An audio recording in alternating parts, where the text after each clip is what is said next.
너무 반갑습니다. 예, 고 목사님 너무 소개를 잘해 주셔갖고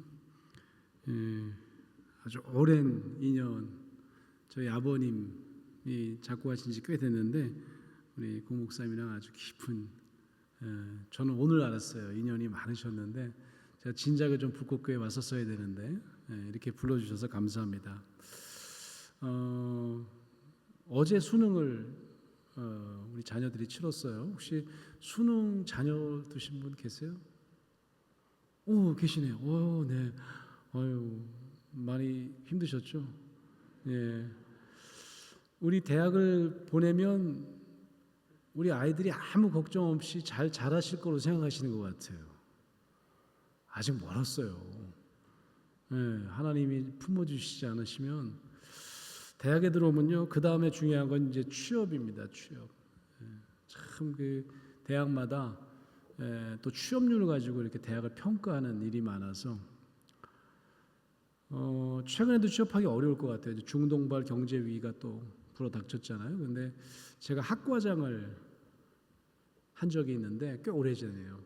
그때 언제냐면 2008년이었던 것 같아요. 그때는 뭐였어요? 금융 위기라고 하는 글로벌 금융 위기가 불어닥쳤잖아요. 그래서 보통 일반 과를 나와도 취업하기가 어려운데 우리 신과대학은 학생들이 다 목사님 되려고 하는 건 아니에요. 그 절반 이상은 취업도 하고 뭐 딴 거 공부하고 싶어서, 근데 연세대가 너무 좋은 학교니까 신학과에 들어오는 거지. 그래갖고 이제 취업하는 친구들이 있어요. 그 친구들도 또 잘 지원을 해줘야 되는데 학과장을 할 때 참 취업하기 힘든데 어떤 학생이 와가지고 진로 지도를 받는 거예요. 근데 뭐라 그러냐면 그 은행권에다가 이렇게 취업을 하고 싶대요. 은행 가기가 참 어렵습니다. 근데 이 친구가 신학과 나오는데 어떻게 이게 잘 될까 그랬는데 부전공을 했대요. 이중전공을 했는데 경제학과를 했다는 거죠. 그래서 굉장히 준비를 잘한 거예요. 그래서 이제 제가 이렇게 격려해 줬어요. 그 어디를 가고 싶니? 그랬더니 은행 중에서도 가장 들어가기 어렵다는 외국계 은행에 들어가겠다는 거예요. 꿈이 큰 게 기특하더라고요. 그래서 잘 됐으면 좋겠다 이렇게 얘기를 했는데 그 다음에 찾아왔는데요. 외국계 은행에 취업을 한 거예요. 너무 잘 됐다고 막 제가 막 너무 쫄듯이 기뻐했어요. 프랭카드 하나 걸고 싶더라고. 그 취업하기 힘든데 우리 신과대 학생이 땡땡 은행에 취업했다고. 근데 얼굴 표정이 어두워요. 너 안 좋아? 그랬더니 교수님 제가 이렇게 가는 게 맞는 건지 모르겠대요. 이게 무슨 말이야? 너 되게 들어가고 싶어 했잖아. 그랬더니 이 하나님께서 기뻐하시는 일일까? 이런 생각이 들어가지고 마음이 좀 그렇게 썩 좋지만은 않대요. 한 대 줘받고 싶더라고요. 아니 가고 싶다고 그랬더니 언제고. 그 왜 그러냐 그랬더니 그래도 제가 신학을 했는데 이렇게 돈 버는 일을 해도 되는 건가요? 은행권에 금융권에 들어가도 되는 거 이러더라고. 그래서 내가 이렇게 얘기를 했어요. 야 근데 잘 생각해봐라. 너 신학을 한 이유가 분명히 있을 거야. 네가 은행원으로 살아도 분명히 신학함이 너에게 의미가 있을 거야. 그걸 한번 찾아봐. 그랬어요. 그랬더니 뭐 표정을 어두운데 잘 알겠습니다 하고 가더라고요. 그런 다음에 한 달이 지났어요. 그러니까 첫 월급을 좀 탔나 봐. 그래가지고 이렇게 뭘 선물을 사가지고 교수님 한번 찾아뵙고 싶은데 왔어요. 그러니까 얼굴 표정이 밝을 줄 알았어. 월급을 탔으니까. 얼굴 표정이 또 안 좋아요. 그 무슨 일이 있니? 그랬더니 교수님이 말씀하신 것처럼 자기가 무슨 신학함의 의미가 있을까라고 생각을 했는데 그 회사 안에 신우회가 있더라는 거예요. 예수 믿는 분들의 모임이 있다는 거야. 성경 공부를 하는데 거기 이제 외국 사람이 좀 있을 거 아니겠어요? 직원 중에서. 그러니까 영어로 성경 공부할 리더를 모집하더래요. 제 생각이 났대요. 신학한 게 분명히 이유가 있을 거야. 그러니까 이제 자원을 한 거예요, 얘가. 그래서 내가 뭐라고 그랬을까요? 거봐, 내가 뭐라고 그랬니? 나 쪽지 깨지? 뭐 그래갖고 너 분명히 신학한 의미가 있을 거라고 그랬잖아. 그랬더니 이 친구가 그러는 거예요. 근데요, 너무 힘들대요. 뭐가 힘드냐 했더니 제가 준비를 너무 못해갖고 하나님께서 기뻐하시지 않을 것 같대요. 내가 거봐 그러려고 그랬더니 이 부실한 준비 때문에 하나님을 내가 기쁘시게 못하는 것 같아갖고 너무 죄송하대요. 좀 짜증이 났어요. 그래서 제가 눈을 감으라고 그랬어요. 야, 너 눈 한번 감아봐봐. 눈을 감았어요. 한번 너 눈앞에 하나님이 너를 이렇게 바라보고 계신다고 한번 상상해 볼래? 하나님이 너를 바라보고 계셔.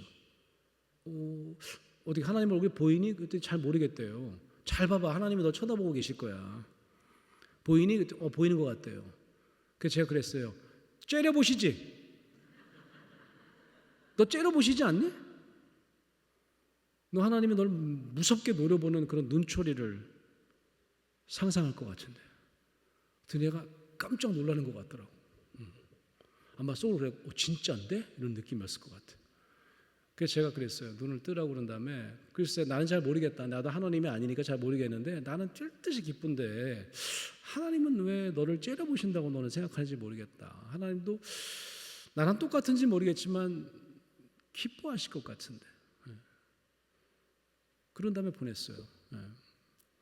한 며칠 지났나요? 이메일이 왔어요. 이 친구한테 길게 이메일이 왔더라고. 그날 교수님이 눈 감으라 그런 다음에 뭐 째려보시지 그런 다음에 자기가 너무 충격을 받아가지고 왜 하나님은 나를 이렇게 째려보시지? 이런 고민을 했대요. 그래서 주구장창 썼더라고요. 얘가 뭐라고. 목사님 아들이더라고. 몰랐어요. 물어보지도 않았고. 이 아버님이 어렵게 목회를 하면서 이 아들도 신학 공부했으면 좋겠다라고 하셨나 봐요. 이 친구가 뭐 신학대학은 안 갔지만 연세대학교 신학과를 들어왔어요. 그런 다음에 하나님께서 너에게 주의 길을 예비하셨다 이런 얘기를 자주 하셨나 봐요. 근데 이 친구는 너무 아버님이 힘들게 목회하는 걸 봐가지고 돈 벌고 싶었던 거지. 그러니까 은행을 가고 싶다고 했더니 아버님이 어땠을까요? 째려보시기 시작하신 것이. 너 신학과 가서 뭐? 은행을 들어가? 이 자식이 미쳤나? 그런 거죠. 그 은행을 들어간 다음에도 아버님이 좋아하시는 듯 하지만 어딘가 얼굴이 좀 찌푸둥하시는 얼굴인 거지.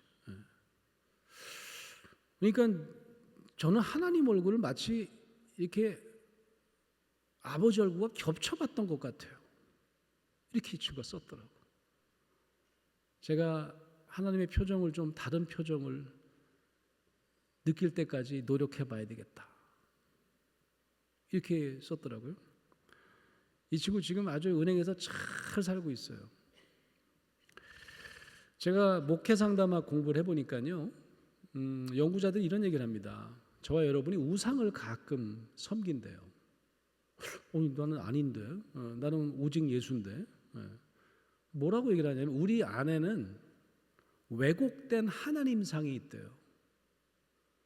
좀 왜곡되어 있는 하나님 이미지가 있대요.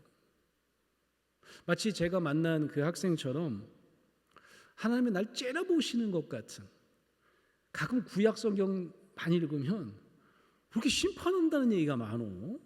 다 막 괴멸했다는 얘기가 너무 많잖아요. 그러면 마치 하나님도 나를 벌하실 것 같은 그런 무서운 눈초리에 하나님에 대한 상을 가질 때가 있다. 이거를 목회상담학자, 제가 처음 이제 목회상담학을 배우는데 그때 내가 처음 만난 선생님이 이거를 심리적 우상이라고 부르더라고요. 심리적 우상. 그 어떤 우상이냐? 하나님이 날 쳐다보고 계신데 주로 어떤 모습이냐? 화난 모습이에요. 무서운 심판자의 모습입니다. 오늘 우리 목사님이 뭐 이렇게 시간 충분히 한번 가져보시라고 그래서 제 얘기 좀 한번 해볼게요. 간증 같은, 제가 웬만하면 얘기 안 하는데 오늘 이렇게 녹화하는 것 같지도 않고 그래서 제가 제 얘기를 한번 해볼게요. 저는 그 믿는 가정에서 태어났습니다. 우리 공 목사님처럼 아주 오래 믿은, 제가 4대째라는 거예요. 4대째 크리스천이래요. 맨날 귀가 딱지가 않게 들었어요. 4대째 크리스천이라고. 그게 뭔지도 몰랐어요. 그러니까 주일날 어딜 가야 돼요? 교회를 가야 되는 거예요. 그냥 가는 거야. 그냥 주일날도 어디 학교 가듯이 그냥 교회를 다닌 거죠. 주일 학교를 다닌 거죠. 좀 저희 어머님도 이제 장로님이신데 감리교 가정인데 좀 특별한 분인 것 같아요. 제가 그 동대문구 신솔동이 본적인데 그 보문동에 살았는데 거기에 굉장히 좋은 미션 스쿨이 있습니다. 대광 구민학교, 중학교, 고등학교가 있어요. 이제 초등학교라고 그러죠. 근데 대광에 이제 미션 스쿨이니까 이제 보내고 싶은데 저를 뺑뺑이를 돌리는 거야. 그러니까 대광이 안 됐어. 그러면 뭐 딴 데 동신 국민학교를 거기 다니면 되는데 어머님이 이사를 갑니다. 미션 스쿨 보내야 된다고. 그래고 찾은 학교가 어디냐 하면 지금 이제 세종대학교 아시죠? 그게 옛날에 이름이 뭐였냐면 수도여자사범대학이에요. 그게 초등학교, 중학교, 고등학교가 다 있었어요. 그래갖고 그게 미션 스쿨입니다. 나는 그거 국민학교 이름 외우는데 한 몇 년 걸렸어요. 수도여자사범대학 부속국민학교예요. 너무 길어. 지금 이제 세종 초등학교겠죠. 거기 이제 미션 스쿨이라고 이제 1학년 때 전학을 간 거예요. 1학년 1학기만 다녔나 그랬을 거예요. 그래서 2학년 때부터 다니는데 이야 이거 만만치가 않더라고요. 왜냐하면 이제 이게 사립이다 보니까 이 부모님들이 굉장히 공부에 대한 열정도 세고 뭐 그래가지고 반장하는 게 쉽지가 않아요. 우리 때는요 공부를 잘해야지 반장을 시켰어. 그리고 아니면 부모님이 굉장히 지원을 많이 하든지. 그러니까 좀 공부도 못하는 데다가 지원도 시원찮으니까 반장 되기가 어렵더라고. 근데 하나님 은혜로 6학년 때 드디어 제가 반장이 된 거예요. 6학년 1학기 때 반장이 됐어요. 반도 2개밖에 없어. 6학년 1반, 2반인데 내가 1반인가 2반인가 기억이 안 나는데 하여튼 반장이 된 거예요. 너무 신나는 일이잖아요. 그래서 막 그냥 세상을 다 얻은 것 같더라고요. 근데 이제 6학년 때 굉장히 중요한 행사가 하나 있어요. 그게 뭐냐면 졸업여행이야, 졸업여행. 근데 이제 1박을 하지는 않고 하루 가는 거예요, 하루. 하루 어디 가서 물놀이를 하는 거예요. 그러니까 한 6월 달쯤인 것 같아요. 1학기 때인 것 같아요. 근데 이상해요. 미션 스쿨인데 주일날 간대. 말 돼요, 안 돼요? 아니 왜 주일날 간다는 거예요, 도대체? 그 나는 큰일 났어. 내가 부모님이 보내줄까요, 안 보내줄까요? 안 보내줄 것 같은 거예요. 내가 반장인데 게다가 가서 뭘 하나 봤더니 물놀이를 하는데 전부 다 수영복을 이제 입고 와가지고. 그 중학교를 가면 이제 까까머리하고 이제 남중 가야 되는데 마지막으로 여자친구들이랑 같이 수영할 수 있는 절호의 기회인데 못 가게 생긴 거잖아요. 이게 고민이 되는 거예요. 이거 보내주시지 않을 것 같은 거예요. 그래서 제가 여쭤봤습니다. 부모님한테 여쭤본 것 같아요. 어머니한테 여쭤봤는지 아버님한테 여쭤봤는지. 제가 지금 반장인 거 아시죠? 이게 졸업여행 마지막 여행인데 내가 꼭 가야 될 것 같은데 주일날 간다네? 그러니까 어떻게 가야 되겠죠? 그랬더니 저희 어머님이 그러셨던 것 같아요. 네가 알아서 생각해 보래요. 가야겠니? 그러더라고. 가지 말라는 거예요. 나 미치겠더라고. 그래갖고 너무 속이 상하니까 그때부터 막 짜증내고요, 막 승질내고요, 밥도 안 먹고요, 막 그냥 나름대로 투쟁을 한 거지. 그러니까 제가 막 그런 식으로 막 속상해하고 그러니까 저희 이제 할머니 할아버지랑 같이 살았어요. 외할머니 외할아버지랑 같이 살았는데 외할아버지가 이제 장로교 목사님이셨고 은퇴하신 다음에 이제 모시고 산 거예요. 저희 외할머니는 열심히 기도하시는 분이었는데 목사님 사모님이고요. 야야 걔 내가 새벽기도 데리고 갔다 올게. 그냥 보내라 그러는 거예요. 새벽기도라는 게 있었어요. 그거 갔다 오면 되는 거였어? 와, 그래서 아니 진작 얘기하지 그냥 새벽기도 갈게요 막 그런 거예요. 그러니까 이제 부모님이 그래 할머니 따라 새벽기도 갔다가 그러면 소풍 갔다 오라는 거죠. 이야 너무 신나는 거예요. 그러니까 막 전날에 잠이 안 오더라고. 너무 좋아갖고 잠이 안 와요.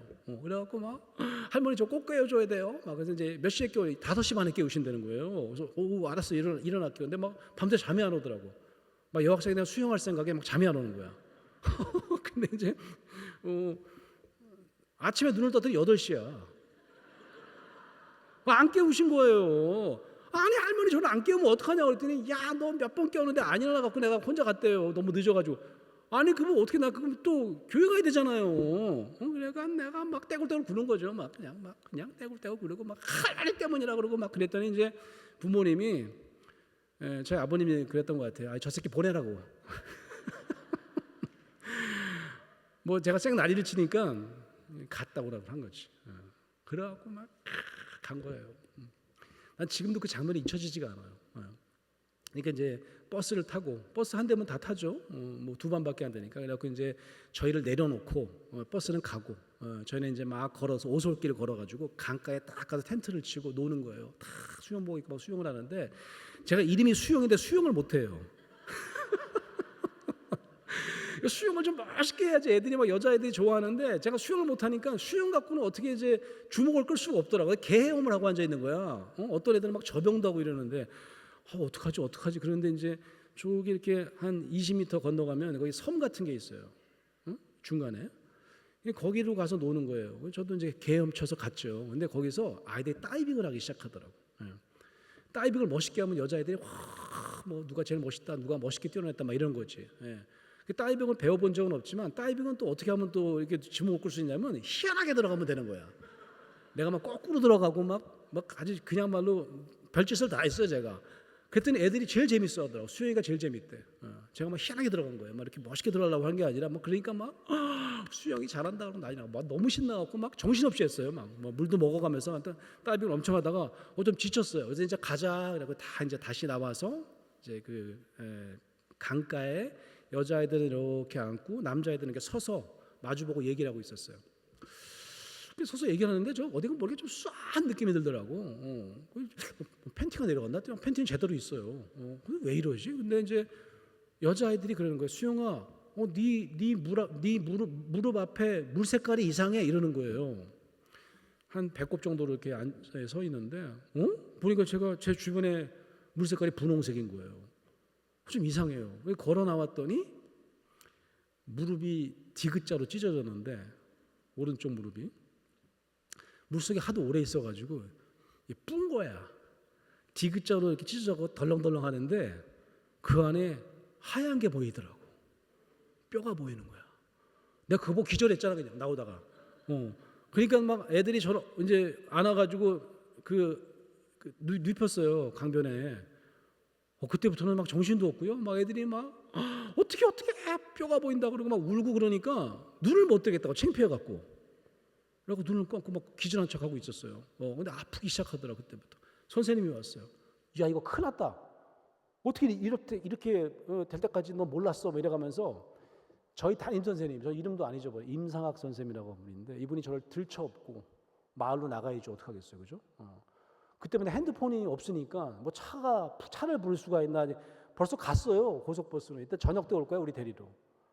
그러니까 이제 저를 들쳐업고 마을로 나가기 시작한 거예요. 제가 뭐 아무리 가벼워도 그죠? 남자아이인데 저를 업고 제가 기억은 한 30분 쪽은 걸어 나갔다고 막 뛰어가셨던 것 같아요. 막 땀을 뻘뻘 흘리면서 이제 마을로 가자. 너무 저는 미안해갖고 그냥 기절한 척하는 계속. 그래서 마을로 나갔어요. 근데 주일날이잖아요. 병원이 문을 열었어요, 닫았어요? 다 닫은 거예요. 병원이 하나 있어요. 의원이 하나 있어요. 문을 닫은 거예요. 그래가지고 우리 선생님이 되게 지혜로우시더라고요. 구멍가게를 갑니다. 구멍가게 가가지고 여기 저 의원 집이 어딘지 아세요? 저기 동네 의원 하나 있던데 의원 집 저 집이라는 거예요. 그 집으로 찾아가신 거예요.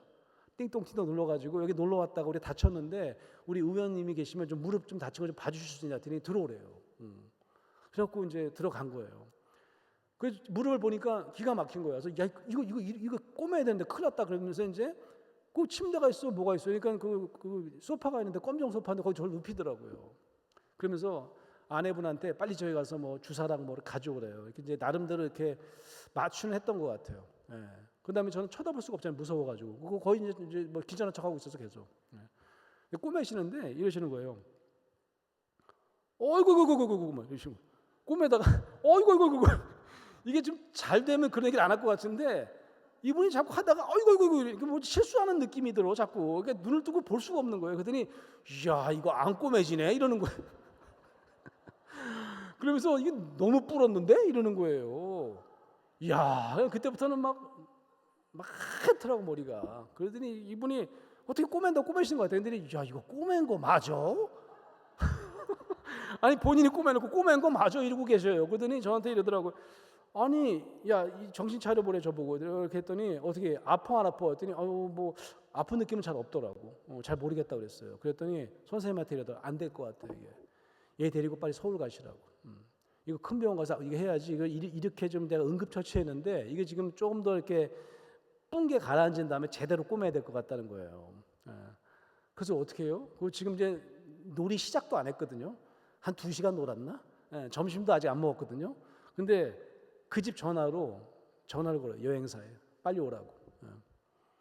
그래가지고 저만 가는 게 아니라 아이들 다 끌고 나와가지고 지금 점심도 못 먹었는데 애들 다 그거 타고 병원 간 거예요. 서울에. 제가 1반 반장인데 2반 반장 그 어머니가 소아과 의사야. 그 집 가는 거예요. 아직 주일날이니까 병원으로 나오시라고 한 다음에 일반 반장 애가 지금 이렇게 됐으니까 좀 봐주시라. 그래갖고 이제 애들이 그 버스 타서 기분이 좋았을까요, 나빴을까요? 엄청 투덜거리더라고. 난 뒤에서 누워 있는데 뭐 저 새끼 때문에 우리 아주 망했다 그러고 뭐 하여튼 꼴값을 하더라니까. 너무 창피하고 미안해가지고 내가. 그래서 이제 갔더니 이제 뭐라 그러냐면 아니 뭐 다시 꼬매기가 어렵겠대요. 그냥 이렇게 아무는 거 봐야 될 것 같대. 그 괜히 왔어, 그죠? 그 다음에 그냥 파한 거야. 너무 미안해. 그게 우리가 진짜 기대했던 마지막 졸업여행을 완전히 망쳐버린 거죠, 저 때문에. 그런 다음에 제 기억으로는 이제 여름방학이 됐잖아요. 여름방학 때 이제 마지막 뭐 초등학교 마지막 여름방학 그림 그려오라는데 저는 그런 그림 그렸어요. 누워서 다리 매달고 있는 거. 그 다음에 2학기 때 체육을 하잖아요. 좀 신나게 하고 싶은데 한 번도 못했어요. 이게 꼬맸는데 15번을 꼬맸는데 좀 아프더라고 이상하게. 그 운동을 잘 못했어요. 뭐 지금은 멀쩡한데 근데 초등학교 때 그 6학년을 그렇게 보냈어요. 미안하고 창피하고 스스로 좀 원망스러운 마음을 가지고 그렇게 지냈던 것 같아요. 그리고 싹 잊어버렸어요. 그런 다음에 제가 이제 나중에 그 이제 우여곡절 끝에 저도 이제 신학 공부를 안 하고 싶었는데 저희 할아버지가 이름을 그 수영이라고 줬어요. 수영이 이름이 너무 저는 싫어가지고 애들이 맨날 놀리더라고. 해엄아 그래가지고 그래서 내가 수영을 안 배웠다니까. 근데 이제 그 숫자가 빼어날 숫자에다 영화로울 영자래요. 하나님의 영광을 위해서 빼어냈다 그런 뜻이라는 거예요. 우리 이제 장로교 목사님이었던 외할아버지가 그래서 언젠가 넌 목사가 될 거야 뭐 이러신 거죠. 근데 뭐 강요는 안 하셨던 것 같아요. 그래서 워낙 뭐 공대 간다 뭐 이랬다가 결국 이제 신학 공부를 하게 됐습니다.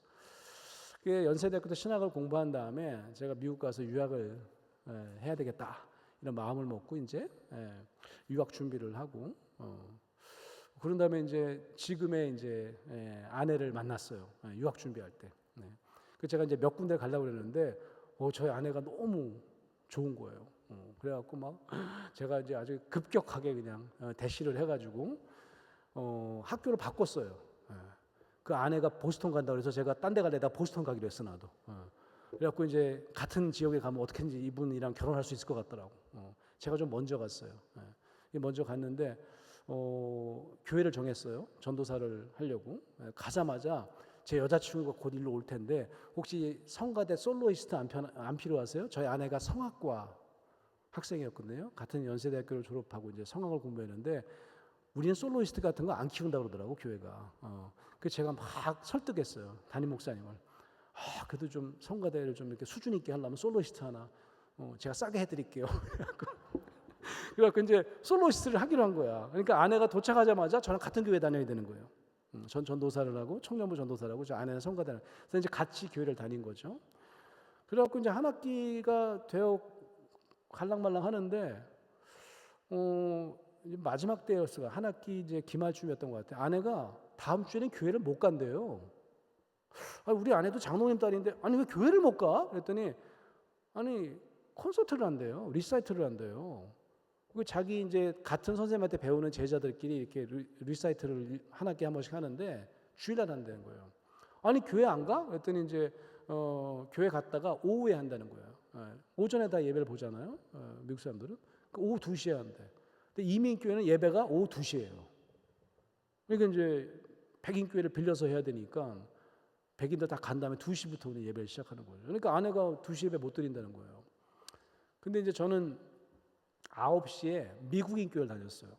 왜냐면 이제 영어도 좀 공부하고 싶고 그래가지고 제가 이제 주일날 2군데 다닌 거지. 오전에는 미국 교회 가서 미국 교회 예배 참석하고 2시에는 전도사로 이제 한인 교회 간 거죠. 그래서 잘 됐다 그러면 9시에 나랑 같이 미국 교회 가자. 그것도 안 되겠대 저희 아내가. 그거 왜 안 되냐 했더니 미장원 가야 되는데 아니 왜 미장원을 그 시간에 가냐고 그랬더니 이 같이 출연하는 사람들이 그 시간에 같이 가기로 했다는 거예요. 미장원이 엄청 비싸요 미국이. 그러니까 이제 싼 데를 같이 이렇게 해가지고 미국 애들이 다 9시에 미장원을 갔다가 교회 가는 애들이 11시에 교회 갔다 온다는 거지. 그러니까 9시 예배도 또 못 드린다는 거죠. 그러니까 주일날 예배를 안 드리겠다는 거예요. 그러니까 제가 이제 갑자기 좀 불안해졌어요. 아니 교회를 안 가려고 그래? 그래가지고 전날 잠이 안 오더라고. 아니 교회를 가야 되는데 이 사람은 어떻게 하면 좋지? 그래가지고 가만히 생각해보니까 제가 전도사잖아요. 에? 내가 설교하면 되잖아. 예배를 내가 인도하면 되잖아. 갑자기 그런 생각이 불현듯이 들더라고. 그 토요일 날요, 아내한테 이제 그때 여자친구죠. 얘기도 안 하고 이제 주보를 만든 거야. 권수영, 그다음에 뭐 이땡땡의 예배, 이렇게 그다음에 몇 날 며칠 주보를 만든 거야. 그다음에 뭐 거기다 이제 예배 순서에 이제 뭐 찬송가도 집어넣고, 찬송가가 너무 좋은 게요. 음대를 가면 연습실이 너무 많아. 들어가면 다 피아노가 있어. 그럼 바로 이제 찬양하면 되잖아요. 특성도 넣었어. 특성 우리 와이프. 그다음에 설교 제목도 난 그때 설교 뭐 했는지도 기억나요. 깊은 데로 가서 뭐 그물을 던져라 그 본문 갖고 설교를 하기로 하고. 축도는 할 수 있어요, 없어요? 축도는 못 하지. 아직 안수 안 받았잖아. 주기도문을 맞추는 거지. 그다음에 이제 광고도 했어요. 광고도. 오늘 2시에 내가 리사이틀 하는데 못 갑니다. 나 그때 예배 드려야 되니까. 그다음에 끝난 다음에 뭐 5시에 뭐 어디서 만납시다. 이게 이제 광고야. 그 주보를 딱 만들어 가지고 양복 입고요. 딱 이제 그 주보 2장 만들어 가지고 9시에 머리하러 간다니까 한 8시쯤에 일어날 거 아니에요. 그러니까 한 7시도 되기 전에 들어갔던 것 같아요. 기숙사에 문을 두드렸어요. 그러니까 룸메이트가 이제 한국 분인데 2세인데 한국말도 잘 못해요.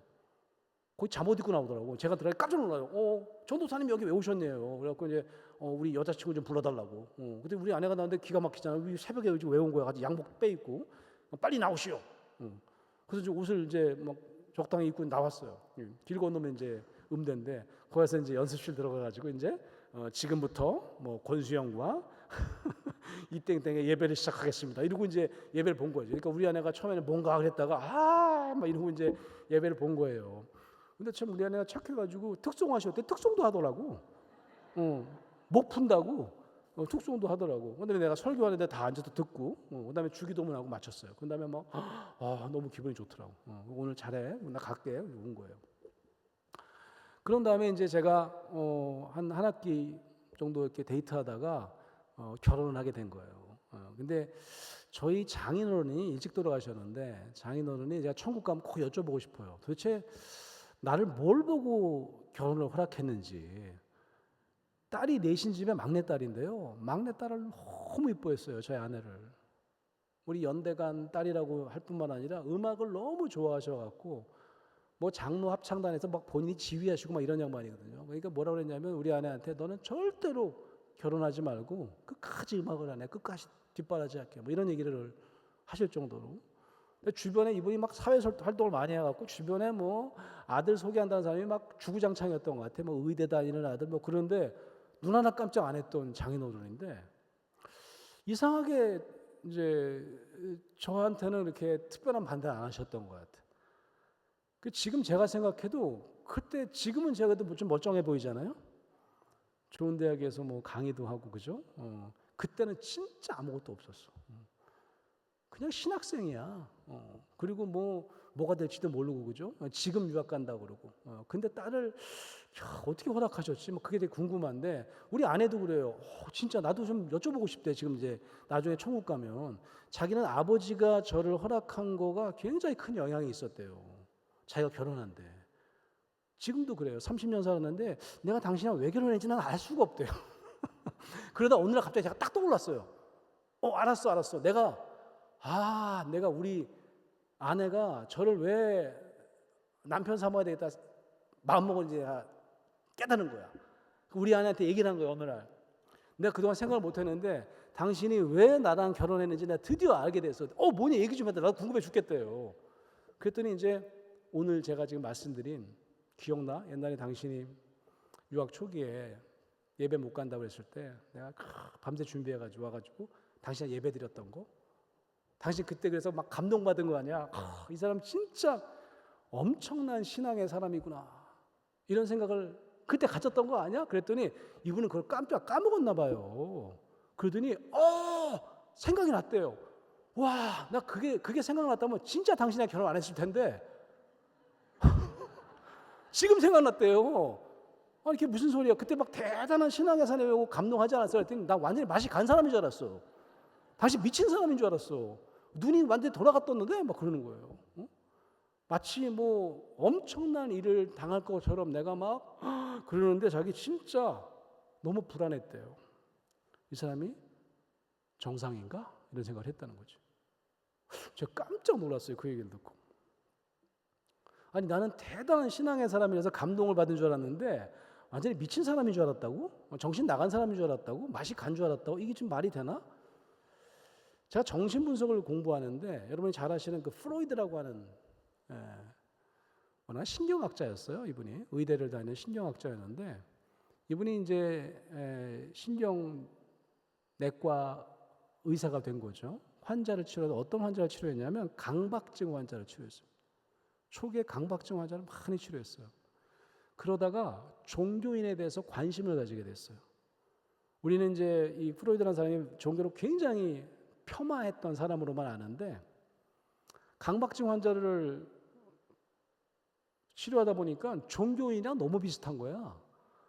왜냐면 강박증 환자들이 뭔가 이렇게 막 쫓기는 사람 같은데 뭐 손을 깨끗하게 안 씻으면 죽을 것 같은 막 두려움에 쌓여가지고 그런 강박증 환자들 보면 이분이 뭐라고 하냐면 종교인이 갖는 그런 강박이 있다는 거예요. 종교인이 무슨 강박이 있냐?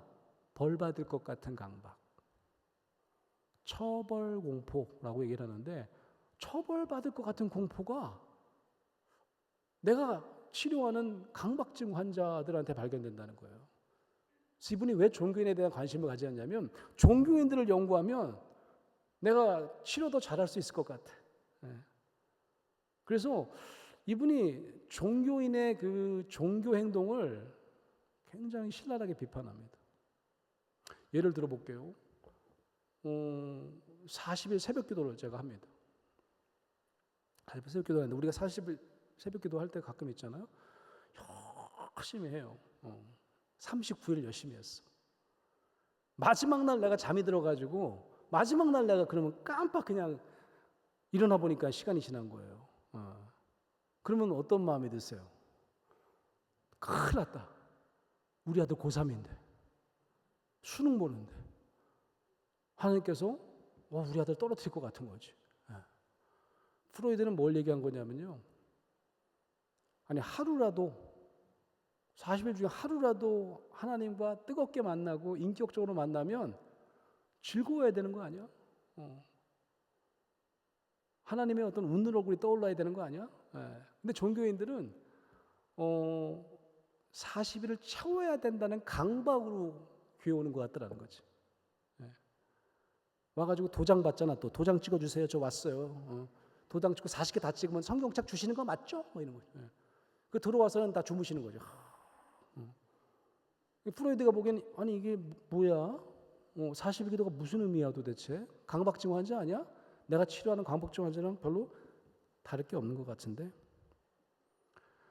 저는 그때 알았어요. 내 하나님 이미지가 6학년 때 그 사건과 연결되어 있구나.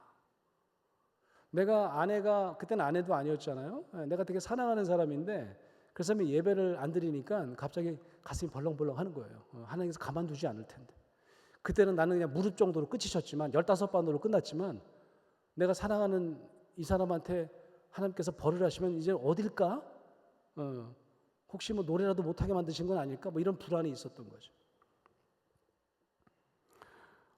어쩌면 우리 안에 우리가 가지고 있는 어떤 이런 강박증적인 하나님에 대한 처벌에 대한 공포 때문에 우리의 신앙이 하나님과 전반적으로 프로이드가 볼 때는 거의 좀 병적인 수준인데 이런 오해를 받을 가능성은 없는지. 아까 제가 얘기한 어떤 그 목회상담학자가 얘기한 심리적 우상이라고 하는 건 아마 그런 걸 거예요. 우리 어떤 인간적인 경험 때문에 아직 본질적인 하나님 모습을 보지 못하고 하나님의 왜곡된 모습을 진짜 하나님이라고 생각하고 사는 거죠. 그래서 우리가 뭐 금송아지, 불상에 절하지 않더라도 우리 마음속에 잘못된 하나님 이미지를 가지고 있으면 우리의 신앙은 하나님과 뜨거운 인격적 체험을 하는데 어려움이 있을 수 있다.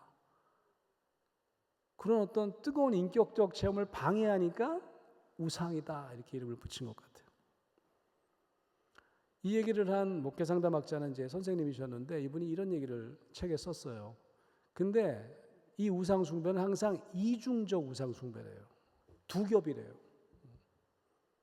첫 번째 우상은 누구냐면 잘못된 왜곡된 하나님이고요. 두 번째 우상은 뭐냐면 잘못된 자기 이미지래요. 하나님 앞에서 내가 벌벌벌 떨고 있으면 왜곡된 자기 이미지는 뭐냐면 하나님 앞에서 벌벌 떨고 있고 항상 죄인인 줄로 알고 사는 거죠.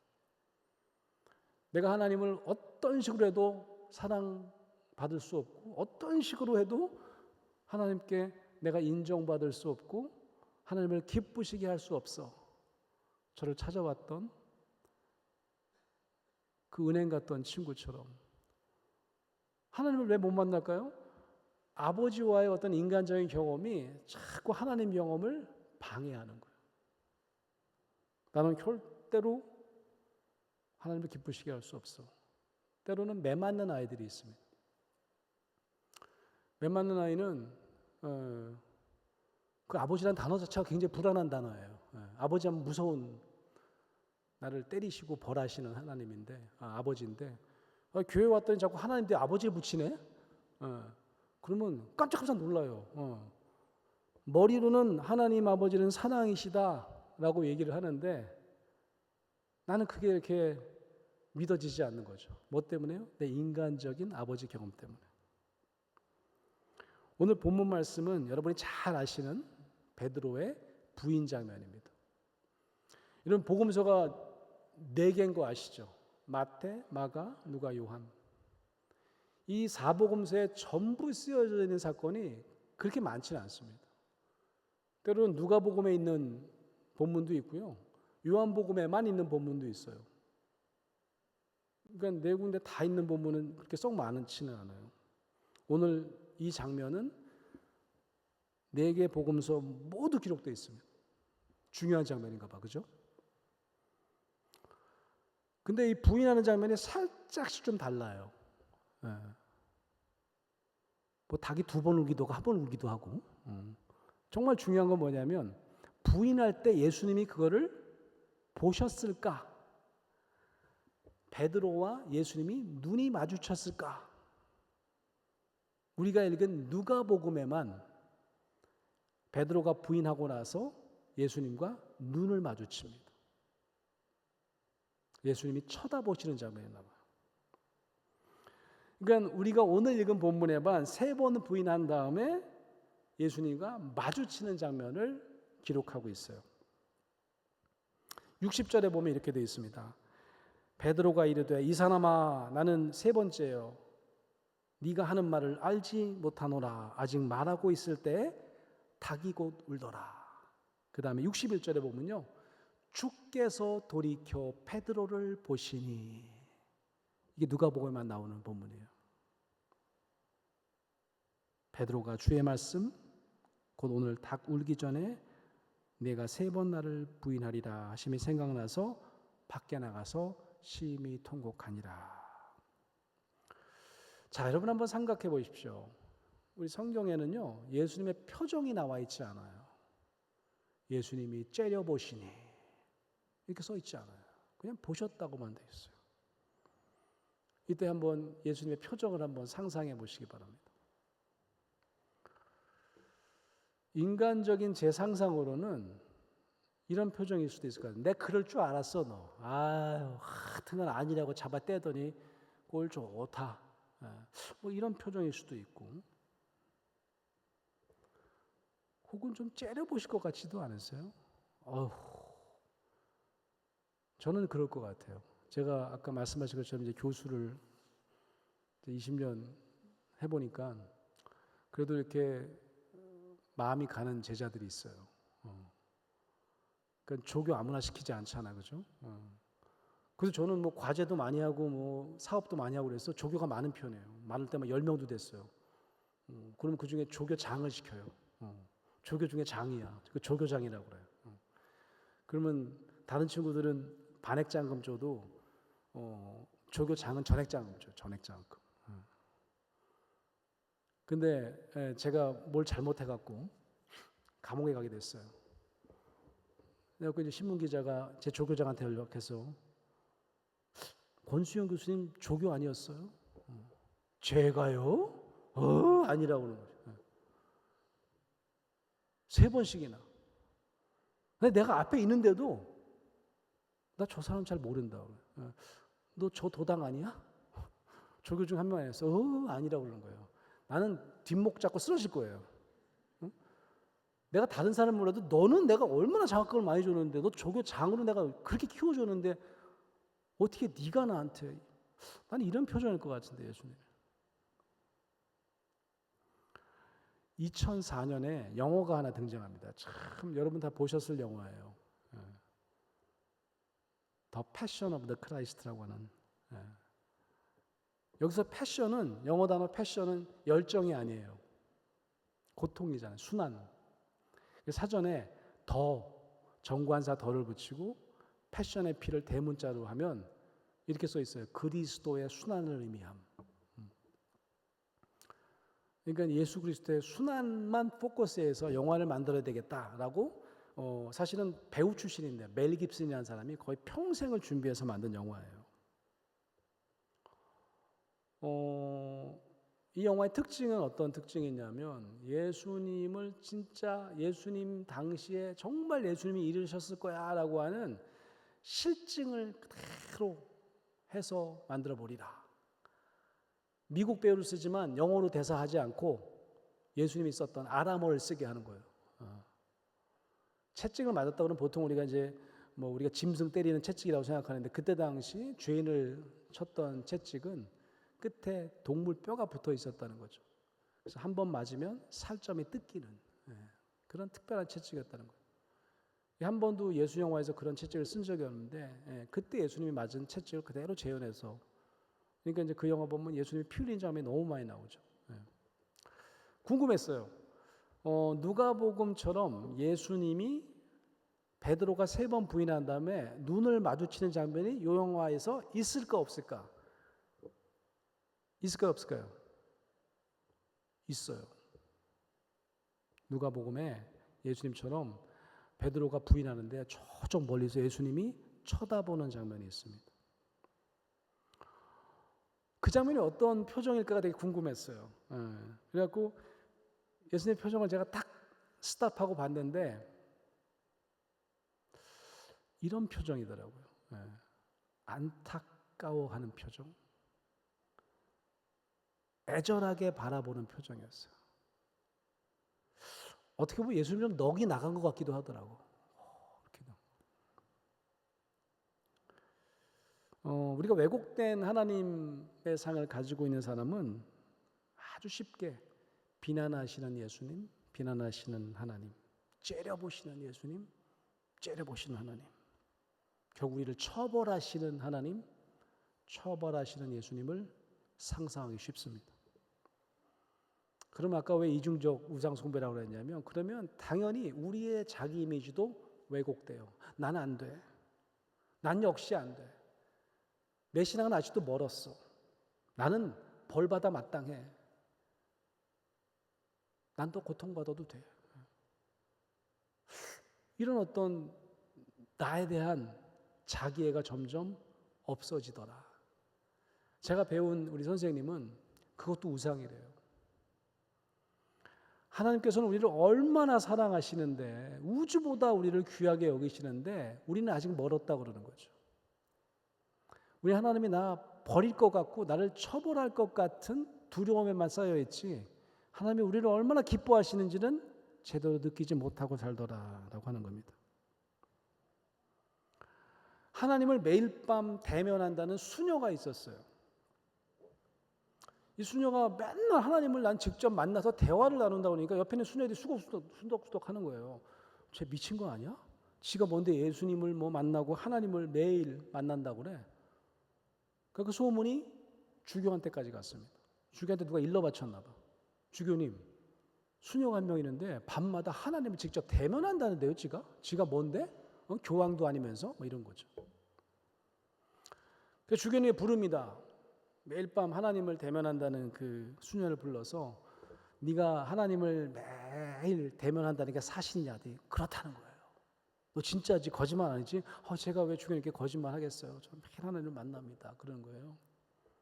그래? 그러면 내가 실험을 한번 해볼게. 네가 진짜 만나는 하나님이 진짜 하나님이 맞는지 아니면 네 환상인지를 내가 한번 테스트 해볼게. 해보십시오. 작년에 말이야, 아무도 모르는 하나님과 나만이 아는 죄가 하나 있었어. 그건 아무도 몰라. 하나님만 아셔. 그거 물어봐 내일. 내일 하나님 만나면 주교님의 죄, 하나님만 아시는 주교님의 죄를 좀 알려주세요 라고 해서 그걸 듣고 나한테 와서 얘기하는데 그게 맞으면 내가 너 믿을게. 내가 다른 수녀한테도 너 진짜 만나는 그분이 하나님 맞다고 내가 얘기해 줄게. 알았지? 알겠습니다. 그래서 이제 다음날 하나님을 만나고 그 다음날 주교가 불렀어요. 그래 뭐라 그러시디? 얘기해봐라. 어떤 죄를 내가 지었다 그러시디? 제가 똑같이 이렇게 말씀을 드렸는데요. 하나님께서 이렇게 말씀하셨습니다. 나는 주교의 죄를 기억하지 못하노라. 이렇게 얘기를 하셨다는 거죠. 그 얘기를 듣고요. 주교가 그 수녀 앞에 무릎을 꿇었다는 거죠. 네가 만난 하나님이 참 하나님 맞도다. 우리가 결단 찬송을 한번 같이 불러보려고 하는데 나중에 255장에 보면 3절에 보면 이런 가사가 나옵니다. 너희 죄 사해 주사 엄청 기억 잘하시네. 이렇게 돼 있지 않잖아요. 너의 죄 사해 주사 기억 아니하시네. 아까 말씀드린 더 패션 오브 더 크라이스트라고 하는 영화가 비판을 참 많이 받았어요. 가장 주목받은 비평가 한 명이 이렇게 얘기했습니다. 이 영화의 가장 큰 실패는 예수가 너무 많이 피를 흘린다. 낭작에 피를 흘리는 장면을 너무 많이 묘사했다. 그런데 그 피의 의미가 뭔지 신학적으로 결론을 내리지 않고 이 영화는 끝이 난다. 이렇게 혹평을 했습니다. 여러분 어떻게 생각하십니까? 아까 제가 얘기한 그 아빠에게 매를 맞은 한 아이가 이 영화를 봤대요. 이 교회 다니는 아이니까 이 영화를 본 거죠. 그리고 막 울더라는 거예요. 그래서 교회 선생님이 물어봤습니다. 너 왜 울어? 뭐 예수님이 이렇게 돌아가시고 보고 슬퍼서 우는 거야? 큰일 나는 거예요. 하나님 나쁘다고. 하나님이 나빠? 왜 그런 얘기를 해? 그랬더니 그래도 우리 아빠는 날 죽이지는 않잖아요. 때리는 것도 모자라가지고 어떻게 저렇게 잔인하게 죽일 수가 있냐고 막 피가 낭자하게 흐르고 막 짐승처럼 매를 맞고 결국 죽는데 그냥 내버려 두시잖아요. 뭐 이런 거죠. 저는 이 영화를 굉장히 의미 있게 봤어요. 마지막 장면 때문에. 이 멜 깁슨이요, 이 영화를 만들 때 다 현실 고증을 해가지고 정말 그때 당시 예수가 경험했던 경험을 그대로 살리리라라고 했는데 하나 연출한 게 있습니다. 상상을 한 거예요. 성경에 안 써 있는데 신학적인 상상력을 동원해서 연출한 장면이 있어요. 그게 엄청난 감동이 되더라고요. 영화에서 보면 이제 예수님이 가상 7원이라고 하죠. 7마디 하는 걸 그대로 재현합니다. 맨 마지막에 하신 말씀이 뭐죠? 누가복음의 말씀처럼 내 영혼을 아버지 손에 부탁하나이다. 이렇게 하고 고개를 떨구시는 장면이 나와요. 숨을 거두신 거예요. 근데 갑자기 영화의 장면이 확 바뀌어요. 어떻게 바뀌냐면 갑자기 카메라가 확 위로 올라가요.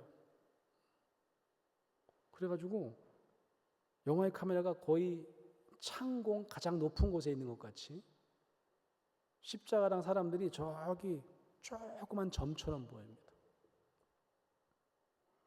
그러니까 골고다를 그렇게 작은 점처럼 보일 정도로 높이 올라간 거죠. 그런데 그 장면이 이렇게 좀 흔들흔들해요. 뭐지 했는데 물방울 같은 게 만들어지는 거죠. 그랬더니 갑자기 이게 확 내려옵니다. 강하기 시작돼요. 바닥에 십자가 밑에 팍 떨어지는데 물방울이 하나가 마치 이렇게 원자폭탄 터지듯이 이걸 슬로우 모션으로 보여줘요. 그래서 그 방울 하나가 집안을 물리는 장면을 연출합니다. 언뜻 보면 그 장면이 잘 놓치는 분이 많더라고요. 요즘 하도 저작권 얘기를 해갖고 제가 오늘 좀 영상을 가져서 틀어드리려고 그랬는데, 여러분 그 유튜브에 가가지고 패션 오브 더 크라이스트 가상 실험이라고 하면 그 편집한 영상이 있더라고요. 맨 마지막 장면까지. 혹시 영화를 안 보신 분은 그 장면을 한번 꼭 보세요. 멜 깁슨이 예수님이 돌아가신 직후에 성경에 써 있는 게 있어요. 그게 뭔지 아세요? 예전에는요, 아무나 하나님을 만날 수 없었어요. 소위 성직 계급이 있었어요. 제사장이 아니면요, 하나님을 만나기가 어려웠어요. 제사장을 통해서만 하나님께 제사를 드리는 거고, 죄를 지면 속죄를 할 때는 제사장을 찾아가야만 하나님께 용서를 받는. 근데 십자가 사건이 딱 끝난 다음에 대제사장만 들어간다는 성소의 휘장이 찢어집니다. 이게 하나님의 의지의 표현인 거죠. 난 이제 모든 우리 믿는 자 한 사람 한 사람을 가슴으로 만날 거야. 1대1로 만날 거야. 라고 하는 이제 사건이었죠. 근데 멜 깁슨은 십자가를 내려다보는 하나님의 표정은 어떨까에 관심이 있었던 것 같아요. 저는 그 방울이 하늘로부터 내려오는 그의 아들을 향한, 그리고 저와 여러분을 향한, 그가 이제는 1대1로 만나기 원하는 이 땅의 모든 하나님의 자녀들을 향한 뜨거운 하나님의 눈물이었구나 라는 걸 직감적으로 알게 됐어요. 저도 가끔은 이런 상상력을 가지고 예수님의 마음, 하나님의 심정을 느껴보려고 했습니다. 오늘 우리가 읽은 본문에 예수께서 돌이켜 베드로를 보시니, 이 장면도 한번 상상해 보세요. 저는 예수님의 눈가에도 눈물이 고여 있지 않았을까?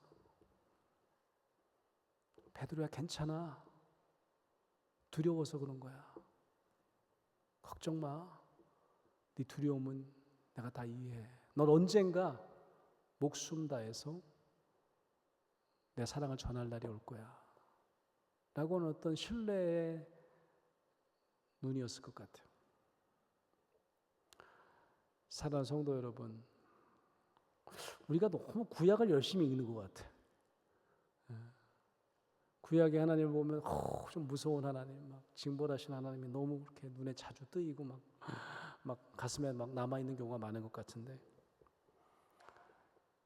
여러분은 어떠십니까? 하나님의 눈초리를 따갑게 느끼십니까? 아니면 그의 눈물을 느끼면서 사십니까? 우리의 마음이 회복되는 일, 우리가 하나님과 다시 만나고 우리의 상처받은 이 마음이 치유되는 길은 바로 그 뜨거운 하나님의 눈물을 품고 하나님이 만나시기 원하는, 뜨겁게 만나시기 원하는 사랑받는 자녀로 사는 일입니다. 아무쪼록 오늘 이 순간부터는 우리와 함께 눈물 흘리시는 성자 그리고 성부 하나님을 매일매일 경험하시는 저와 여러분 되시기를 간절히 축원합니다. 잠깐 기도하시겠습니다.